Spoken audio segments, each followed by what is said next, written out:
bom? Tá ok. Vamos orar então. Senhor, agradecemos esta manhã a oportunidade de estarmos reunidos e proclamar a compreensão da Tua Palavra.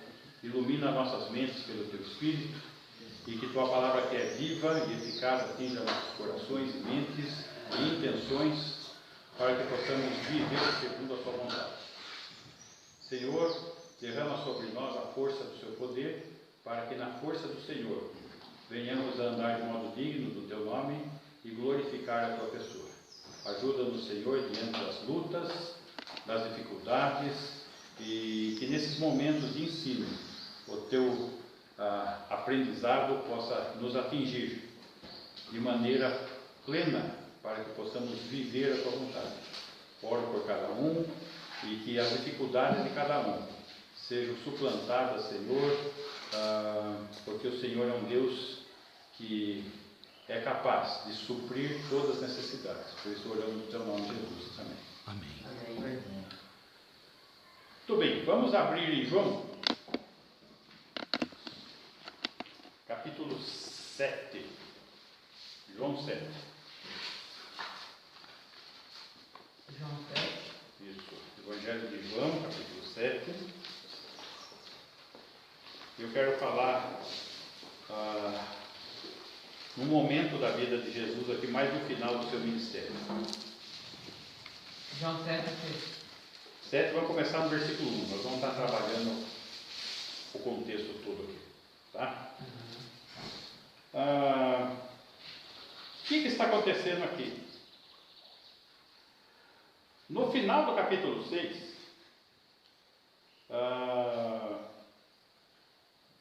no versículo 66, ele fala assim: à vista disso, muitos dos seus discípulos o abandonaram e já não andavam com ele. Então perguntou Jesus aos 12: porventura quereis também vós outros retirar-vos? O que está acontecendo? A família de Jesus não está aceitando o comportamento dele. Ele está indo para Jerusalém e já estão querendo matar ele. Está chegando no final do ministério dele, onde eles vão matar Jesus. Mas só que Jesus ainda está na transição. Que transição? Israel, a nação de Israel, rejeitou. Então, agora, ele começa a falar: quem que é minha mãe? Quem que são meus irmãos? E aponta para as pessoas. Esses são minha mãe e meus irmãos.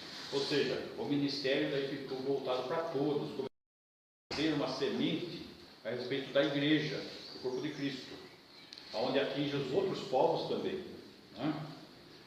Só que esse momento de transição são os últimos sinais de que Jesus é o Messias, de que Jesus é Deus. Então nós precisamos compreender esses acontecimentos. Então chega no capítulo 7, versículo 2, diz assim: ora, a festa dos judeus, chamada de festa dos tabernáculos, estava próxima. Então, ele estava se dirigindo para Jerusalém por causa dessa festa, a festa dos tabernáculos. Dirigiram-se, pois, a ele seus irmãos e lhe disseram: deixa esse lugar e vai para a Judeia, para que também os teus discípulos vejam as obras que fazes. Porque ninguém há que procure ser conhecido em público e, contudo, realize os seus feitos em oculto. Se faz essas coisas, manifesta-te ao mundo, pois nem mesmo os seus irmãos criam nele. Os irmãos de Jesus não criam nele. Agora imagine essa situação. Jesus nasceu na família lá de José e Maria. José e Maria tiveram mais filhos. Entre eles, o Tiago, aqui da Bíblia. Entre eles, o Judas, aqui da Bíblia. Não o Judas Iscariotes, o Judas, irmão de Jesus. Tem 2 irmãos dele aqui que escreveram o livro da Bíblia. Tá? Mas, enquanto Jesus estava vivo, eles não criam em Jesus. Eles vieram a crer só depois que Jesus ressuscitou e se manifestou a eles ressurreto, daí eles passaram a crer. E aqui nós estamos nesse momento ainda da incredulidade da família de Jesus. Versículo 10. Mas depois que seus irmãos subiram para a festa, então subiu ele também, não publicamente, mas em oculto. 11. Ora, os judeus o procuravam na festa e perguntavam: onde estará ele? Por que será que eles estão procurando? Perseguição. Não estão procurando porque eles querem ouvir Jesus, porque eles querem saber de Jesus. Eles querem acabar com a vida dele, tá? Versículo 14. Corria já em meio à festa e Jesus subiu ao templo e ensinava. Note que Jesus não está agora, nesse momento, mais se ocultando da perseguição. Ele vai lá no templo, diante de todos, e está ensinando. Não está se escondendo. Tá? Versículo 30. Então procuravam prendê-lo, mas ninguém lhe pôs a mão, porque ainda não era chegada a sua hora. Então ainda não estava o momento dele ser morto. E contudo, muitos de entre a multidão creram nele e diziam: quando vier o Cristo, fará, porventura, maiores sinais do que esse homem tem feito? Aqui ele está começando a questionar se os sinais de Jesus eram os sinais do Messias. Ele estava aguardando o Messias. A maior parte dos judeus ainda está aguardando o Messias. Eles não creram que Jesus é o Messias. Só que eles estão perguntando para si mesmos: escuta, será que quando o Messias vier vai fazer mais sinais do que esse homem faz? Ou seja, é ele. Como fazer mais sinais do que ele faz? Os milagres cristânicos que comprovavam que ele era o Messias. Versículo 32. Ouvindo a multidão murmurar esta dele, ou seja, será esse o Messias? Juntamente com os principais sacerdotes, enviaram guardas para o prenderem. Note, eles não têm motivo de acusação, mas já estão querendo prender ele, tá? Versículo 37. No último dia, o grande dia da festa, levantou-se Jesus e exclamou: se alguém tem sede, venha a mim e beba. Na minha Bíblia de estudo, ele tem uma informação aqui importante. Fala assim: o costume de carregar água do poço de Siloé e despejá-la em uma bacia de prata posta ao lado do altar do sacrifício, isto era feito diariamente nos 7 primeiros dias. No 8º dia, contudo, o procedimento não era repetido, tornando ainda mais surpreendente a oferta da água da vida eterna feita por Jesus. Então, o que está acontecendo aqui? Eles iam, pegavam água na fonte de Siloé e iam derramar sobre o altar do sacrifício. Tinha esse rito. Nesse momento do rito da água para purificar, ele fala: eu sou a água. Quem tem sede, vem a mim. No momento da festa em que tinha esse ritual com a água, ele se identifica com a água, falando: eu sou a água viva. Então, aqui, notem, ele está ensinando, mas de maneira prática. Por que aquele rito? Por que eles faziam aquele ritual de pegar água? Para simbolizar o quê? Jesus. Eu sou a água. E no momento que ele fala que ele é a água, ele ainda explica, ó, 38. Quem crer em mim, como diz a Escritura, do seu interior fluirão rios de água viva. Então ele está mostrando os aspectos, e esses aspectos estão ligados ao quê? O que acontecia quando o povo estava lá no deserto com Moisés? Faltava água. Quando faltava água,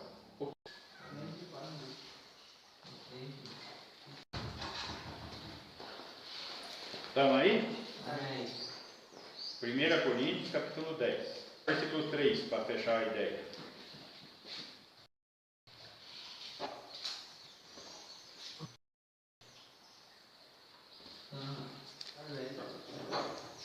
Deu? Olha aí.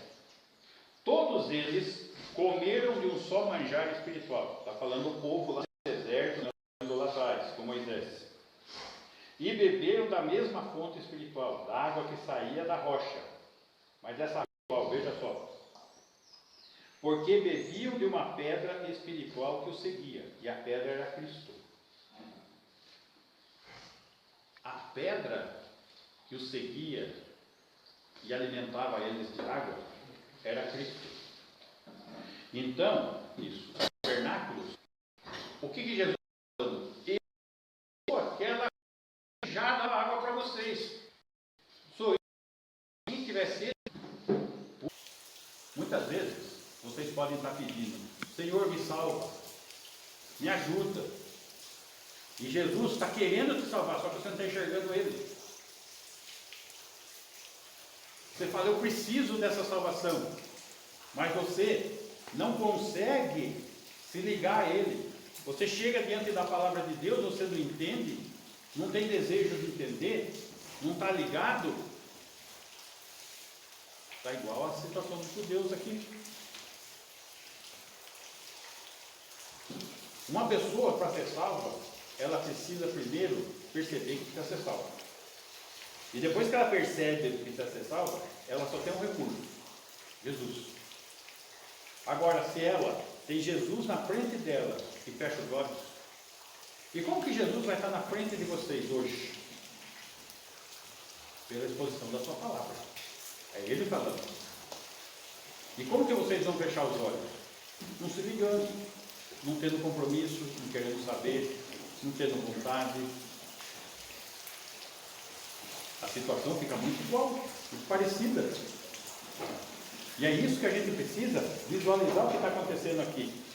Eles estão pedindo: salva-nos, nós te pedimos. Note o versículo 26. Bendito o que vem em nome do Senhor. Ó 27. O Senhor é Deus, Ele é a nossa luz. Adornai a festa com ramos até as pontas do altar. A festa do tabernáculo é aquela festa de ramos. Tá? Lembra que Jesus, no monte da transfiguração, os discípulos quiseram fazer tendas com ramos? Porque a festa do tabernáculo está falando a respeito do tabernacular de Deus, da morada de Deus. E Jesus estava tabernaculando com eles, estava presente.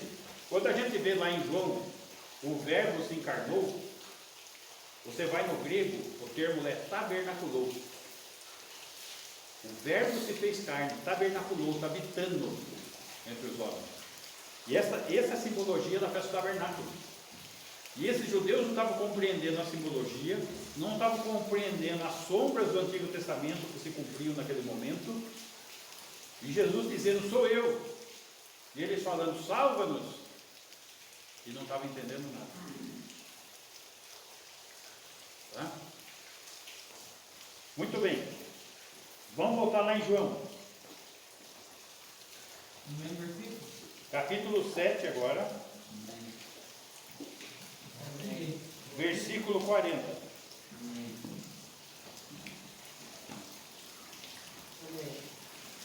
Então, os que dentre o povo tinham ouvido essas palavras diziam: este é verdadeiramente o profeta. Outros diziam: ele é o Cristo, o Messias. Outros, porém, perguntavam: porventura o Cristo, o Messias, virá da Galileia? Vamos primeiro responder as perguntas que eles estão fazendo aqui. Então, a primeira pergunta que eles fazem: será este o profeta? Que profeta eles estão falando? Vocês têm ideia de que profeta eles estão falando?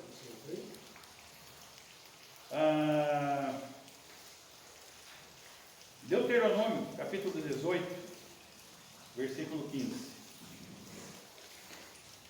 Deuteronômio. Deuteronômio, lá no comecinho da Bíblia. 18.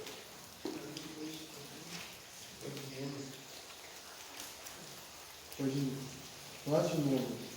18. Depois de novo. Nossa.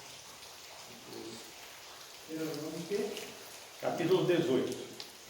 Versículo 15. Isso. É o quinto livro da Bíblia, lá no comecinho. 18. Capítulo 18, versículo 15.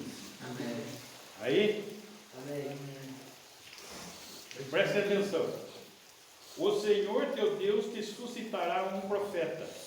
Olha a pergunta que eles estão fazendo. Será este o profeta? E o texto aqui está falando: o Senhor suscitará um profeta no meio de ti. Eles estão perguntando se é esse aqui. Semelhante a mim, e a ele ouvirás. Quem está falando aqui? Moisés. Alguém semelhante a Moisés. E Moisés está falando: vai vir um profeta. Ouçam esse profeta. Tá? Versículo 19. De todo aquele que não ouvir as minhas palavras, que ele falar em meu nome, disso lhe pedirei contas. Então ainda está avisando, ó, vai prestando atenção, porque eu vou pedir conta. A hora que o profeta vir e falar, aquele que não ouvia o que ele fala, eu vou pedir conta disso. E é isso que os judeus estão perguntando lá na frente, em João. Será este o profeta? Que profeta? Aquele que Moisés falou lá em Deuteronômio? Será que é ele? Nós temos que ouvir esse homem, porque se for ele, vai ser pedido conta para nós disso. Agora, veja todo o ritual das águas, Jesus falando: eu sou a água, eu sou aquela rocha que acompanhou vocês, eu sou a porta, e eles cantando: salva-nos, Senhor, está aqui o Salvador, sou eu. E eles não estavam enxergando, não estavam ouvindo. E alguns começaram já a desconfiar e perguntam: será esse o profeta? Tá? Vamos voltar lá no texto de João. O João vocês nunca percam aí, segura sempre no João. Será esse o profeta? Perguntavam. Outros perguntavam: ele é o Cristo? Ele é o Messias? Jesus está se apresentando como Messias. Eles estão começando a achar: será que é esse? Daí outros vão fazer a pergunta: porventura o Messias virá da Galileia? João aqui. 7 aí. 7. O texto base nosso é João. Nunca perca o texto aí. Esse, 41. Então, vamos lembrar alguma coisa. Será que Jesus viria da Galileia? Nós estamos aqui perto do Natal, onde dizem que Jesus nasceu 25 de dezembro. Não é verdade, é mentira. Jesus não nasceu em 25 de dezembro. Mas a Bíblia não fala, não tem importância. O importante é que ele morreu por nós. Tá? Portanto, que ele se encarnou. A Bíblia não põe referência do dia do nascimento dele, porque não tem importância aí. Mas 25 de dezembro não foi. Isso é uma data pagã de adoração do sol. Tá? Mas tudo bem, a questão não é essa. Quando Jesus nasceu, 1 ano e meio, 2 anos depois que ele nasceu, chegam os magos do Oriente e vão procurar o rei. E chegam lá no palácio, não está o rei, está o Herodes no lugar dele. Aonde que está o menino que nasceu, que é o rei dos judeus? Eles perguntam. O Herodes manda chamar os sacerdotes e os escribas. Aonde que ele está? Daí eles vão na profecia, e a profecia diz que ela vai nascer em Belém. Ué, mas se eles sabiam, por que não foram lá? Se eles sabiam até o texto que falava, por que não foram lá? E não foram. Jesus já foi rejeitado no berço. Jesus, daí tem que fugir para o Egito, porque Herodes mandou matar todas as crianças até 2 anos de idade, todos os meninos, naquela região de Belém. porque ela nasceu o rei, não pode ninguém concorrer ao trono comigo, vou mandar matar. Ele foge para o Egito, o Herodes morre, ele volta, aí Deus manda ele voltar para onde? Para Galileia. E a Galileia estava predita lá em Isaías capítulo 9, que Jesus iria para a Galileia. Tá? Então, isso está escrito em Isaías. E eles estão perguntando, porventura o Messias vai estar na Galileia? Sim, está profetizado. Tá? Jesus começou seu ministério na Galileia porque estava profetizado em Isaías, 700 anos de Jesus nascer. Tá? Então, a pergunta que eles estão fazendo é uma pergunta que está a resposta na própria Bíblia. Mas estão perguntando, será esse? Mas o Messias é Galileu? Sim. Tá? Tudo apontando que Jesus é o Messias, é o Salvador.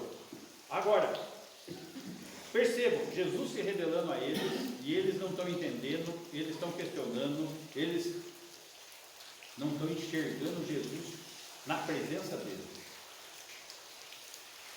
Aí eu pergunto, será que nós estamos enxergando Jesus na nossa presença hoje aqui, não?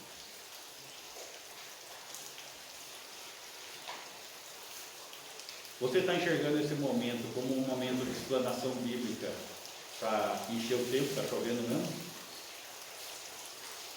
Ou você está percebendo que Jesus é Deus, Ele é soberano, tem o controle de todas as coisas, Ele controlou o passado, Ele controla o presente e o futuro está nas mãos dele.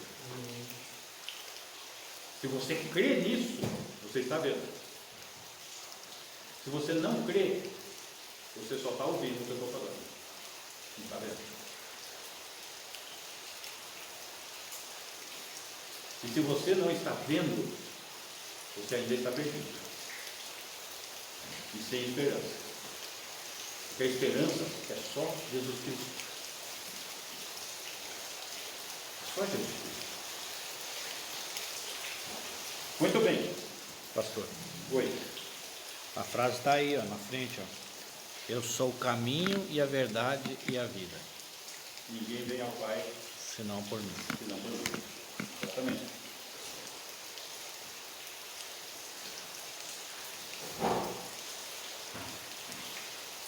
Vamos lá. Capítulo 7, versículo 45. Voltaram, pois, os guardas à presença dos principais sacerdotes e fariseus, e esses lhe perguntavam: por que não os trouxeste? Responderam eles: jamais alguém falou como este homem. Olha só, até os soldados estão ficando em dúvida. Replicaram-lhe, pois, os fariseus: será que também vós fostes enganados? Está falando para os soldados. Versículo 50. Nicodemos, um deles, que antes fora ter com Jesus, perguntou-lhes. Olha só Nicodemos aqui, lá do João 3. Lembra? Perguntando se, conversando com Jesus falando para ele que precisava nascer de novo. Versículo 51. Acaso a nossa lei julga o homem sem primeiro ouvi-lo e saber o que ele fez? O Nicodemos aqui está tentando defender Jesus. Responderam eles: dar-se-á o caso de que também tu és da Galileia? Examina e verás que da Galileia não se levanta profeta. Será que da Galileia? Ele está mandando, verifica na Bíblia, vai lá. Tem profeta da Galileia? Vai se levantar alguém da Galileia? Eu vou ler para vocês.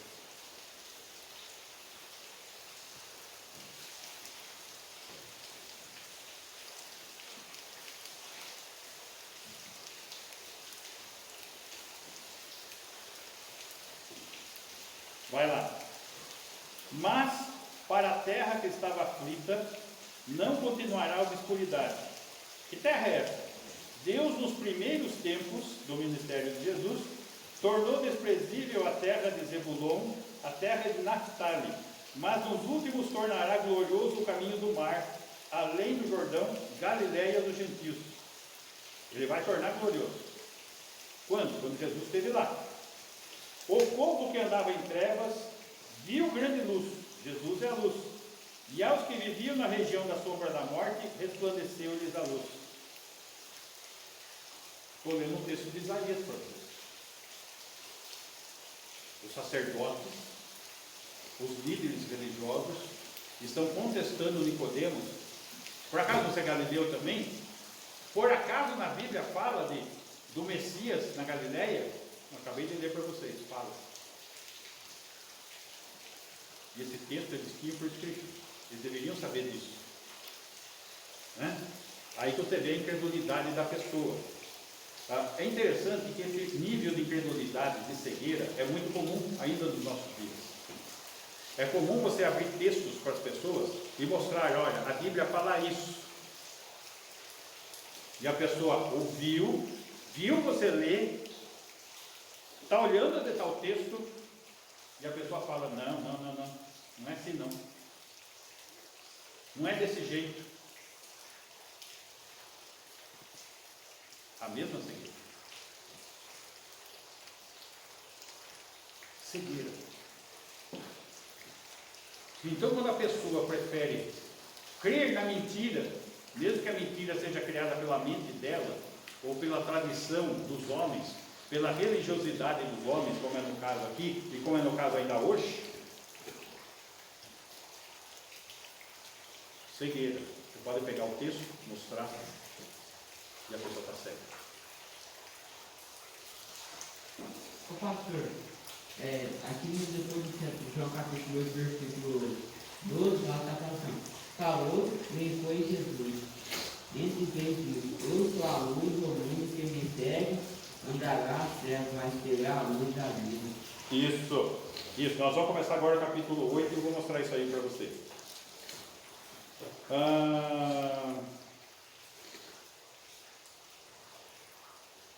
Vamos começar nesse versículo que você falou aí.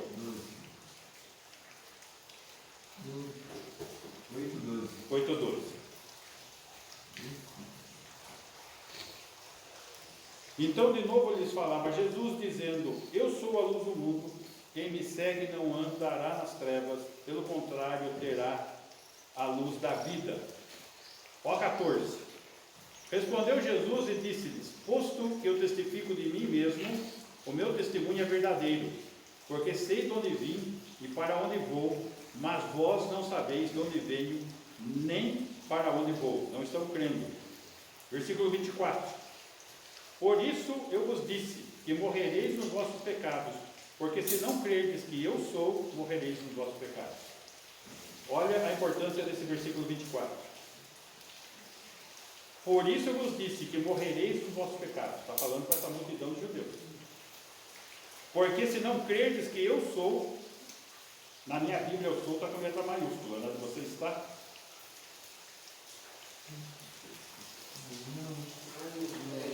Da maiúscula também. O certo é maiúsculo, porque é nome. É o nome de Deus. Eu sou é o nome de Deus. O 24. Então Jesus está falando que se não crermos que Ele é Deus, que Ele é eu sou, morrereis nos vossos pecados. Esse povo aqui não estava crendo que Ele era Deus encarnado. Eles não aceitavam que Jesus era o Filho de Deus. E Jesus está falando que se não crer que Ele é Deus, vai morrer nos pecados. Diga, meu amigo. Aqui no versículo 12, você leu? Eu sou com letra mas no seu? Eu também minúsculo. 24. Não, no 12.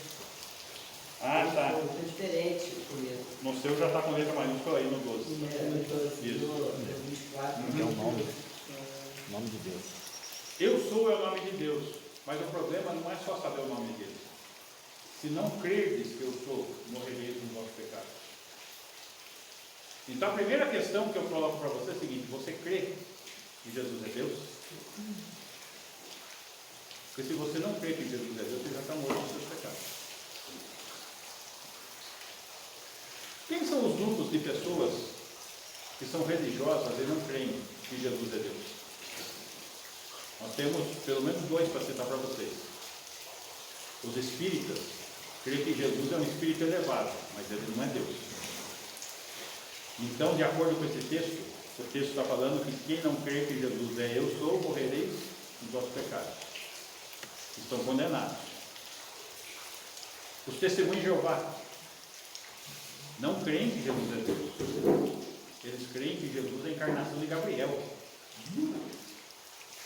Tá? Eles não creem que Jesus é Deus. Então, eu estou falando para vocês e para todo possível testemunha de Jeová que está me olhando na gravação, que se você não crer que Jesus é Deus, morrereis nos vossos pecados. Então, primeira questão da vossa fé: creia que Jesus é Deus. Creia. Só que Jesus vai demonstrar quem Ele é.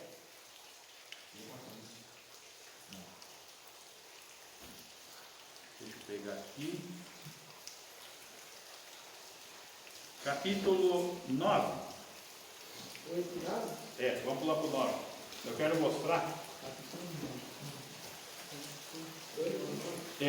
Terminando o capítulo 8, essa questão do eu sou é muito forte. Capítulo 8, versículo 58. Respondeu-lhes Jesus: em verdade, eu vos digo, antes que Abraão existisse, eu sou. Vocês estão vendo que eu sou está com letra maiúscula aí de novo? E qual foi a reação das pessoas?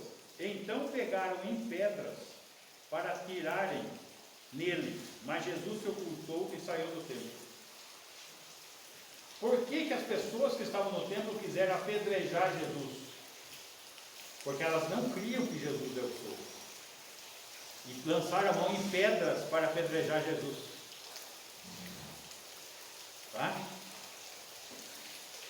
E Jesus está falando, antes que Abraão existisse, porque Abraão é muito importante para eles, para os judeus. É o pai da nação de Israel, é o pai da fé. E ele está sendo maior do que Abraão. Antes que Abraão existisse, eu sou Deus.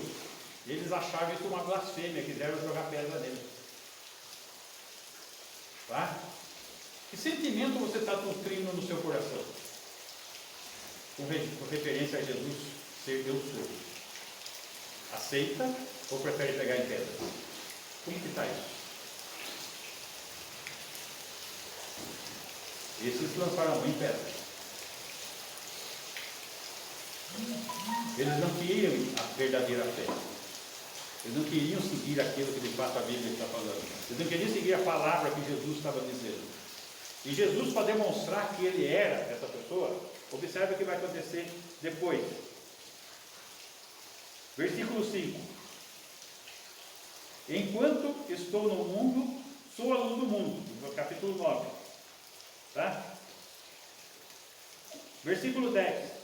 Perguntaram-lhe, pois, como te for abertos os olhos? Está falando aqui do cego que Jesus curou. Notem, após Jesus falar, eu sou Deus, ele vai provar agora que ele é Deus. Chega um cego de nascença e ele cura um cego de nascença, para mostrar que ele é Deus. Deus não criou o homem. Ele sendo Deus, ele conseguiria criar um olho naquele homem. Os milagres de Jesus são plenos. Por exemplo, o homem da mão ressequida. Ele deu uma mão mecânica? Ele melhorou a mão do homem? Ou ele deu uma mão perfeita? Uma mão perfeita. O cego de nascença, ele deu um olho perfeito? Um olho perfeito. Por quê? Porque ele é Deus. E aqui ele está demonstrando isso. Versículo 13. Levaram, pois, aos fariseus o que dantes fora cego. O que os fariseus estavam dizendo? O que vocês estão falando desse homem? Tem que matar ele. Agora Jesus fala, eu sou Deus e curo o cego. Agora o que eles fazem? Pegam aquele que era cego e leva até os fariseus, ó, está aqui a prova. Ele era cego, está vendo agora. Como que é isso? Tá?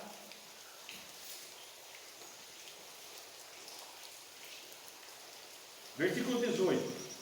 Não acreditaram os judeus que ele fora cego e que agora via, enquanto não lhe chamaram os pais. Chamaram os pais.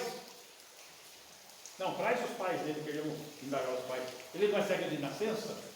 Então traz testemunha, traz os pais dele para falar se é cego de nascença. Porque eles estavam vendo uma pessoa enxergando normal.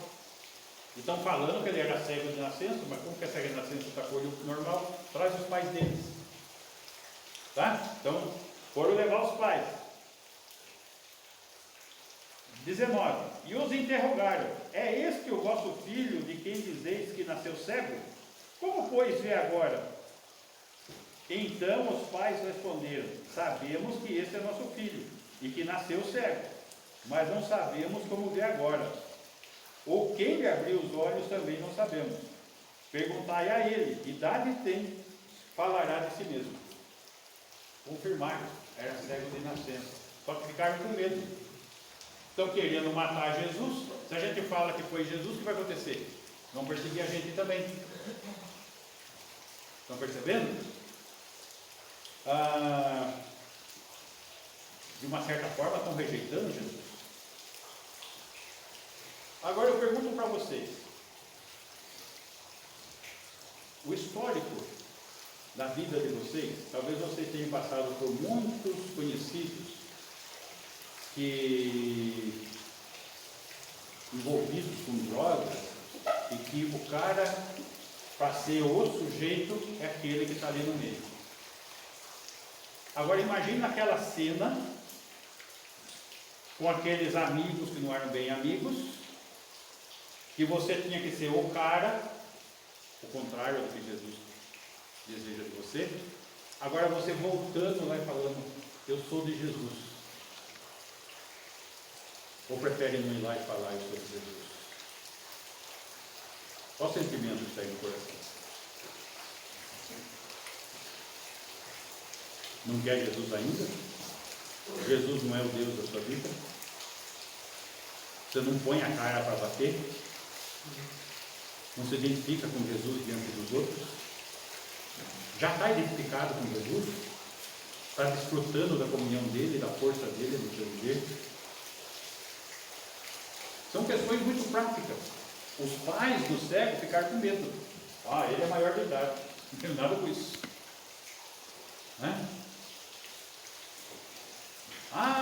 Chega no meio dos ex-amigos e chega: eu sou de Jesus. Ih, você é Bíblia agora? Tá careta? O que é isso?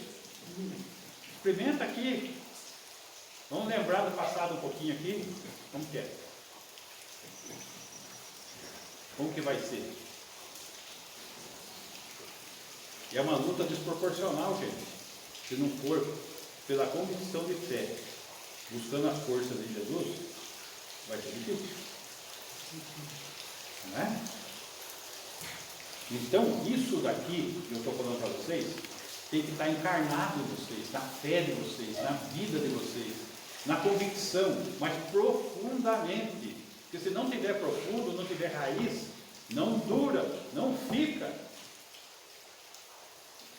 Vocês vão falar igual os pais aqui: é maior de idade.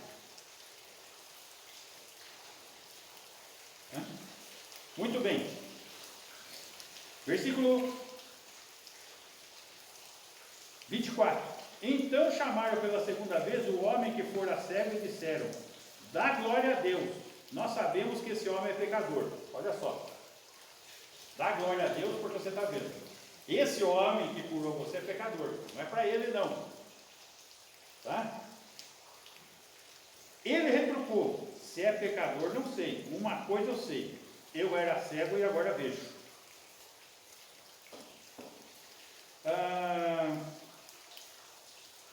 O que aconteceu com ele?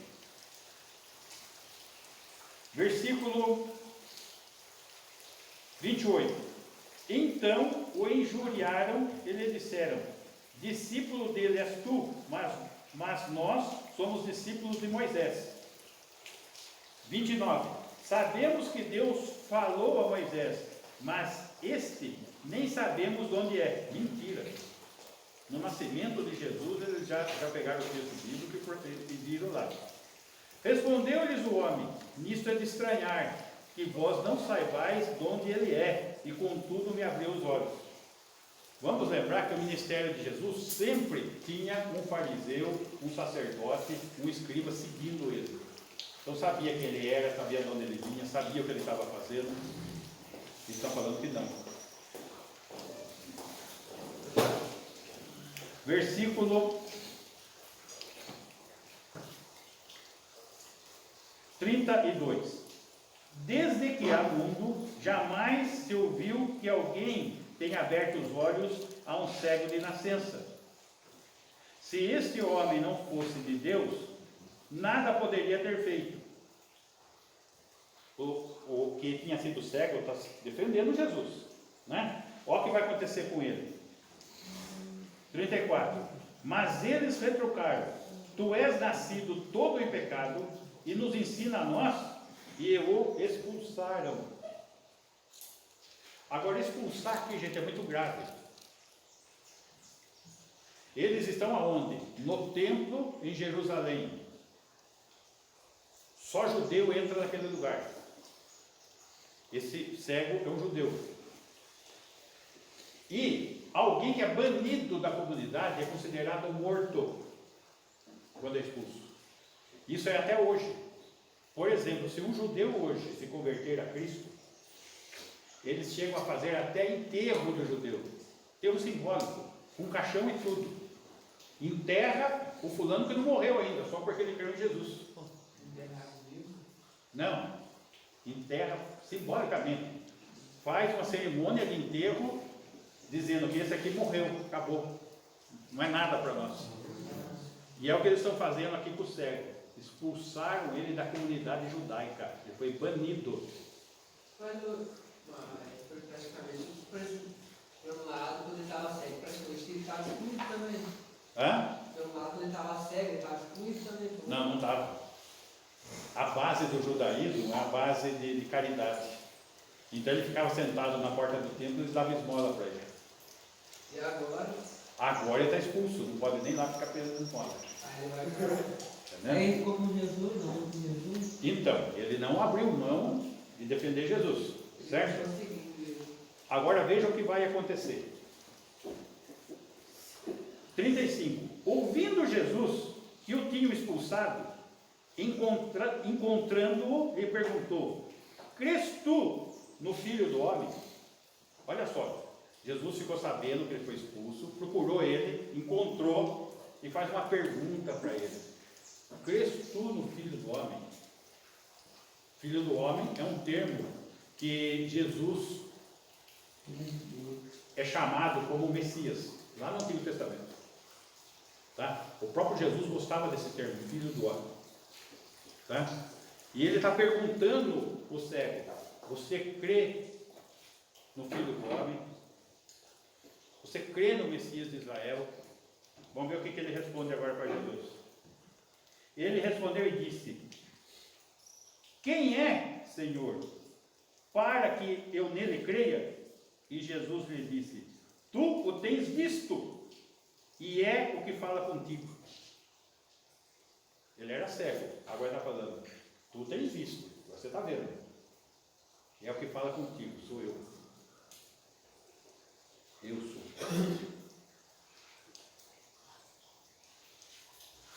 Essa é a grande pergunta que ele tinha que responder e que cada um de nós tem que saber responder. Você crê?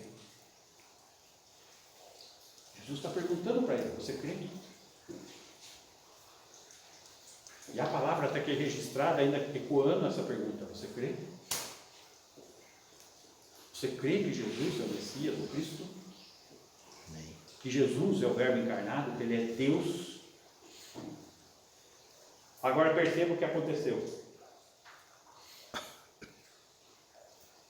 Então afirmou ele: creio, Senhor, e o adorou. Ele creu. Interessante que ele foi curado antes de crer. Ele creu aqui, está vendo? Creio. E o adorou. Lembrando que o judeu só adora a Deus. E ele reconheceu que Jesus é Deus. Ele se dobrou, se prostrou e adorou.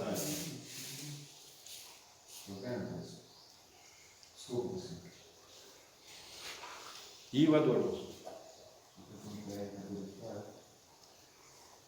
Essa é a atitude que nós estamos buscando nessa manhã com vocês. É essa atitude que Jesus espera de você, a sua adoração. Ele espera de você fé, esperança. Só Ele pode mudar a sua realidade, só Ele pode mudar a sua vida, só Ele pode dar uma nova vida. Creia, isso é fé. O cego creu e o adorou.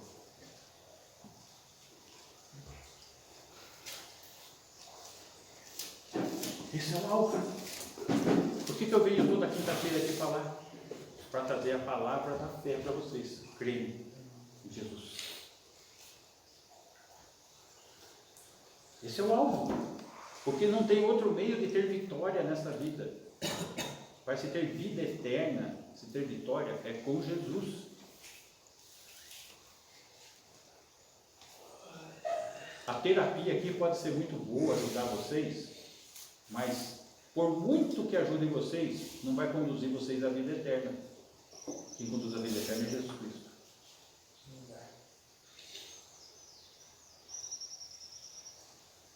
A cura pode ser no máximo momentânea,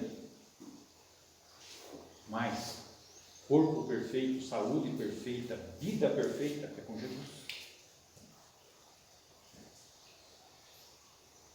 O que estamos falando são coisas mais palpáveis, eternas, que dinheiro não compra, que esforço da vida que não compra.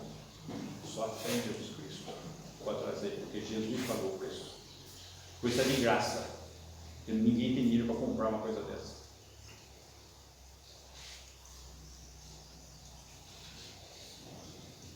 Tem que ser de graça, porque o valor é intangível. O que é um valor intangível?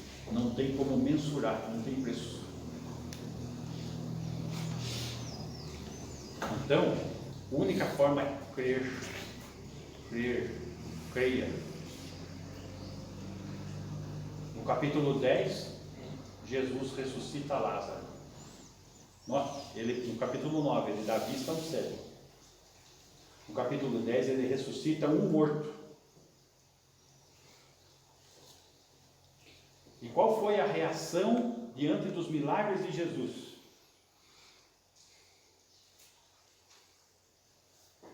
Virem suas Bíblias aí no capítulo 11. Amém. Versículo 45. João 11, 45. Depois que Jesus ressuscita Lázaro, olha o que acontece. Muitos, pois, dentre os judeus que tinham vindo visitar Maria lá no velório, vendo o que fizera Jesus, que ressuscitou Lázaro, creram nele. Outros, porém, nem vendo um morto ressuscitar, outros, porém, foram ter com os fariseus e lhes contaram os feitos que Jesus realizara. Versículo 47. Então, os principais sacerdotes e os fariseus convocaram o sinédrio e disseram: que estamos fazendo uma vez que esse homem opera muitos sinais? O que nós estamos fazendo? Vamos ficar quietos? O começo do 48 diz assim: se o deixarmos assim, todos crerão nele. E qual foi a atitude que os religiosos da época tiveram? que as pessoas que viram os sinais de Jesus tiveram, viram o milagre, viram o cego ver, viram o morto ressuscitar, e assim mesmo não criam, né? Versículo 53. Desde aquele dia resolveram matá-lo. Desde aquele dia resolveram matá-lo.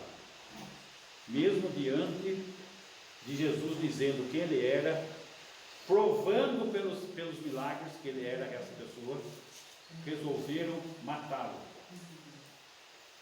Mesmo você hoje aqui, ouvindo a palavra de Deus a respeito de Jesus, da salvação em Jesus, como está seu coração? Como o do cego, que creu e o adorou, ou como o dos demais, que resolveu matá-lo? O que você resolveu no seu coração? Adorá-lo ou matá-lo? Amém. Essa é a decisão. Adorá-lo ou matá-lo? E a decisão é sua. O máximo que eu posso fazer é transmitir a palavra. Crer é só você. Crer é só você. Amém. Tem que pegar a palavra lá no João 10, eu sou o bom pastor da Assembleia. Esse João já deixou por nós. Sim, ele é um bom pastor. Tá? Ele deu a vida por nós. As minhas ovelhas ouvem a minha voz. Então, se você é uma ovelha de Cristo, vai ouvir.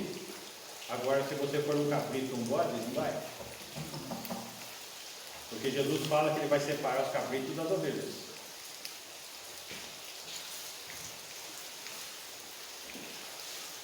Essa é a questão. É a fé. É o crer. É a fé. É o crer.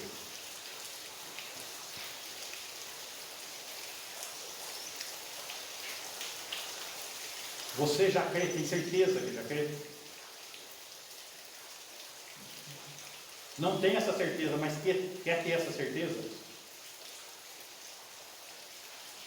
Você que quer ter essa certeza, sabe o que acontece com as pessoas? Eu vou dar uma ilustração, você vai entender. Você pode escrever uma carta para Deus, mas se você não puser o selo na carta, a carta não chega. Se você diz que crê, mas não disse isso para Jesus, é uma carta escrita sem selo, não vai chegar lá. Tá? É necessário selar a carta. Abraão, o pai da fé, Deus falou com ele: sai da tua terra, tua parentela, da casa de teu pai, e vai para a terra que te enviarei. Não falou? Ele atendeu? Atendeu. Capítulo 12. Quando chega no capítulo 15, versículo 6, diz: Abraão creu, isso foi imputado para a justiça, anos depois. Deus falou com ele, ele ouviu, mas ainda não tinha crido. Ele creu de fato e de verdade anos depois, no capítulo 15. Isso que eu estou falando, que é a carta escrita sem o selo. Ele creu anos depois. Deus começou a operar na vida dele lá atrás, mas ele creu aqui na frente. Deus pode ter começado a operar na sua vida há algum tempo, mas muitas vezes está faltando o selo, o crer. Se essa dúvida está na sua mente, não carregue dúvida, porque dúvida não é fé. Dúvida não é fé. E se você quer selar a carta, é muito simples. É uma entrega. Você quer selar a carta? Eu oro por você agora. Você quer vir aqui orar comigo? Quem desejar vir aqui, vamos orar. Se alguém desejar, vem aqui. Selar a carta. Alguém deseja? Todo mundo não tem dúvida nenhuma. Tem certeza absoluta. Não precisa ter vergonha, não. Cada vergonha, talvez você vai perder a oportunidade, cara.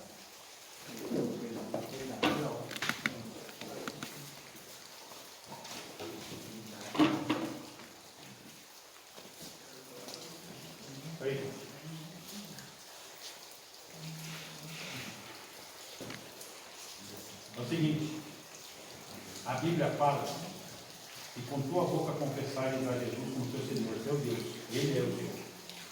E no teu coração, ser sincero com Ele, creres, ter fé, que Deus o Pai ressuscitou dentre os mortos, Ele é a vida, será salvo. Porque todo aquele que invocar o nome do Senhor será salvo. Diz lá em Romanos capítulo 10. É essa oração que eu estou propondo fazer com vocês. Mas consciente. Não é aquela oração assim, o que é aceitar Jesus? Não é isso não. Eu estou propondo uma consciência de vocês. Creia e diga isso para ele. Isso que eu estou propondo. Bem? Vamos fazer isso? Eu gostaria, como o texto fala, repita, tá? Com sua boca. Mas não repita mecanicamente. Pense no que eu estou falando, que a oração é sua. Tá bem? Vamos orar então. Senhor Jesus, eu compreendi que sou pecador, que estou longe de Ti. Me arrependo dos meus caminhos, dos meus pecados, da minha vida longe de Ti. Mas eu clamo pela Tua misericórdia, pela Tua graça, que é superabundante. Não porque eu mereço, mas porque o Teu amor é grande, mesmo eu não merecendo. Eu clamo, Senhor, que esse amor que foi demonstrado na cruz, que esse sangue me lave, me purifique, me torne uma nova pessoa, e que a Tua vitória sobre a morte me traga uma vida cheia de esperança, que eu possa nascer em Cristo, que eu possa viver para Cristo, que eu possa personalizar Cristo na minha vida. Me ajuda na força do Seu poder.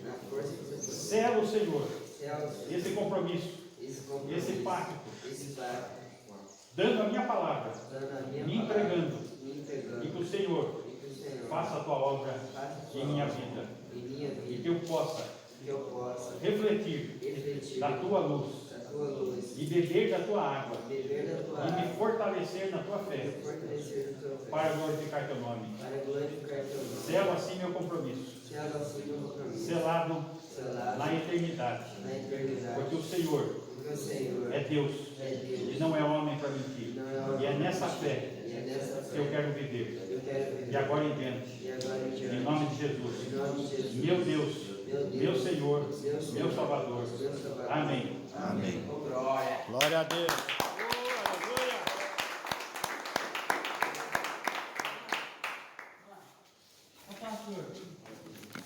Pastor, aqui tem uma palavra em Mateus 10, quase não escreveu. Mateus 10, capítulo 10, versículo 11. O ladrão não vem só para roubar e matar e destruir. Vem para que, aí isso já está falando. Eu vim para que tem Vida e vida com abundância. Eu sou o pastor da vida da para todo vida.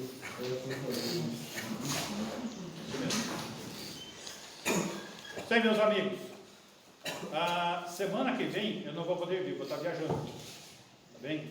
Eu vou viajar com a minha família. Então, fique firme na fé aí. Amém. Na outra semana já estamos por aí. Tá bom? Jóia. Beleza aí? Tranquilo? Obrigado.